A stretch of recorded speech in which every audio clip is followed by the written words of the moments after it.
విశాఖ ఉక్కు మన సెంటిమెంట్. కేంద్ర సహాయంతో విశాఖ ఉక్కును నిలబెట్టాం, లాభాల బాట పట్టించాం. ఇదొక్కటే కాదు, కనీసం 52 ఎకరాలు ఇస్తే రైల్వే జోన్ ఇస్తామంటే అది కూడా ఇవ్వలేక చతికిల పడితే ఈరోజు రైల్వే జోన్ కూడా సాధించుకున్నాం. ఇంకో పక్క రాయలసీమ నాడు 5 ఏళ్లు తీరని ద్రోహం చేశారు. సీమ ప్రయోజనాలపైన డ్రామాలు ఆడారు.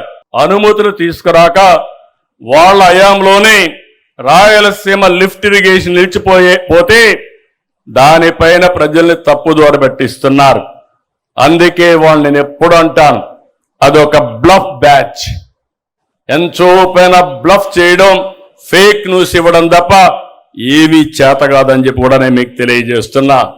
2 మునుపు రాష్ట్రం గుంతలమయం, ఎక్కడా తిరగలేని పరిస్థితి.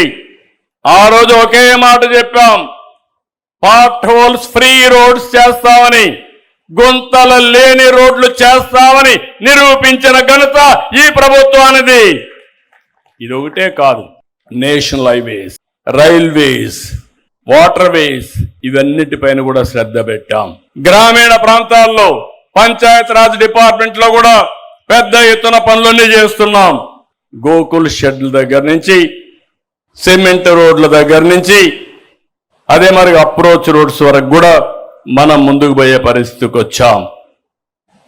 ఇంకొక పక్కన మీరు ఒకసారి చూస్తే పాలనలో ప్రతి స్థాయిలో టెక్నాలజీ తెస్తున్నాం. RTG, aware, data leak, WhatsApp governance, ఇవన్నీ కూడా మీరు గుర్తుపెట్టుకోవాలి. భవిష్యత్తులో ఏ ఒక్క వ్యక్తి కూడా ఆఫీసుకు రావాల్సిన పని లేదు.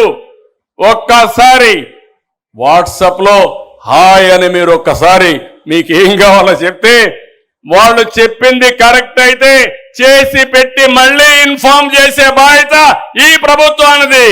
ఇంకొక పక్క అన్ని రంగాల్లో సమర్థత పెంచుతున్నాం. ఈరోజు మీరు చూడండి, 9 సార్లు కరెంటు ఛార్జీలు పెంచారు, 32,000 కోట్లు పెంచారు, 1,25,000 కోట్ల రూపాయలు అప్పు చేశారు, ఎలక్ట్రిసిటీ బోర్డుని దివాలా తీపిచ్చారు. నేను ఆ రోజు ఒక మాట మన పార్టీ చెప్పాం, కరెంటు ఛార్జీలు పెంచవన్నాం, 2 ఏళ్లు పెంచలేదు. కరెంటు ఛార్జీలు భవిష్యత్తులో కూడా పెంచమని మరొక్కసారి రాష్ట్ర ప్రజలందరికీ విజ్ఞప్తి చేస్తున్నా.